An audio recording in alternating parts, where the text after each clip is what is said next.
Ada yang warna hijau seladon, ini dari dinasti Song ya, ini Sung. Kemudian ini yang putih, kayak putih ini dari Yuan. Ini yang masih kita coba cari.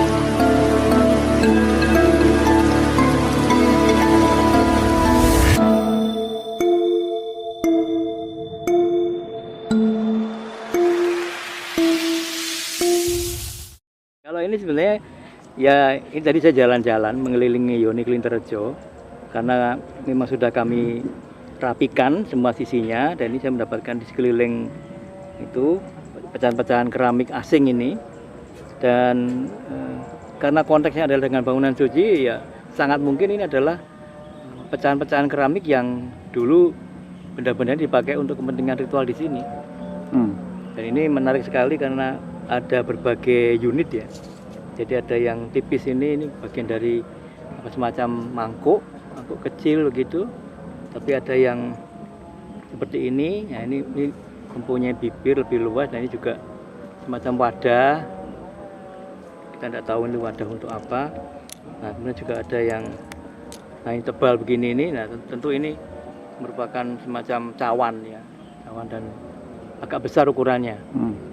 Kalau mulai dari bagian dasarnya, ini bagian dasar, kemudian bagian atasnya ini semuanya sudah bergelasir. Dan ini kelihatan glasirnya model pola pecah seribu. Jadi ini kalau mau di nah ini pola pecah seribu. Bisa dekatkan kamera Pak, manis. Bisa dideteksi dari masa era apa ini? Nah, kalau eranya itu bisa antara lain dideteksi dari warna, kemudian seperti ini teksturnya juga bisa dijadikan alat ukur untuk deteksi waktu. Tapi walaupun kita sudah menemukan deteksi zaman dari keramiknya, kita tidak tahu pasti kapan dia digunakan di sini. Karena bisa jadi keramiknya dibuat misalnya di Cina sudah dibuat pada abad ke-13, kemudian dibawa ke Nusantara pada abad yang belum tentu sama dengan saat dibuat.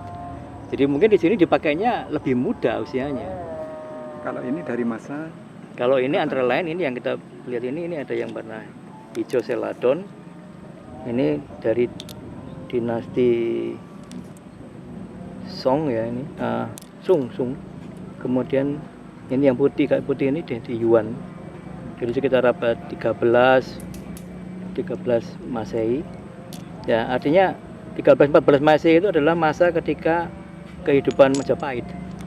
Jadi memang sangat mungkin keramik yang datang ke wilayah Jawa Timur itu dibuatnya sudah lebih tua, atau dia sudah digunakan oleh orang-orang terdahulu kemudian dipergunakan lagi pada masa selanjutnya.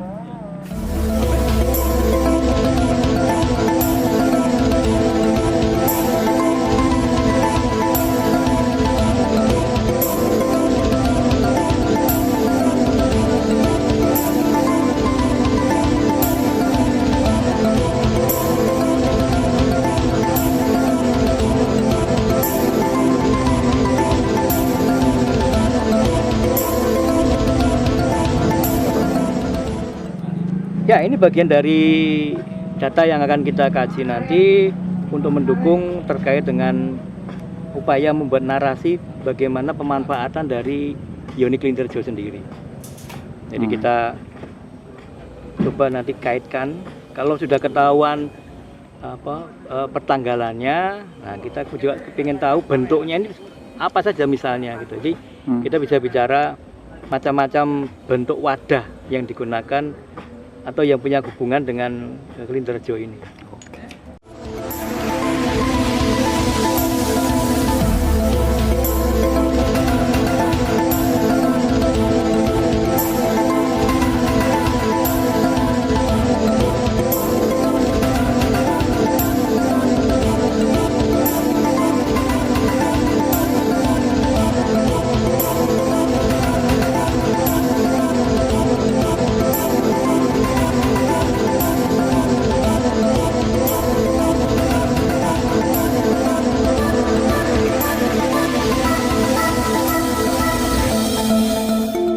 Oke, temuannya satu, secara struktural kita menemukan struktur bata berupa persegi 4 20 kali 15 meter yang itu posisinya berada di sudut barat laut dari lahan situs Bere Kahuripan.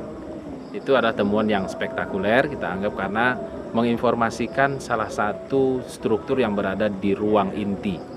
Nah, apakah dia berfungsi sebagai paseban atau mandapa, ini masih kita lakukan kajian.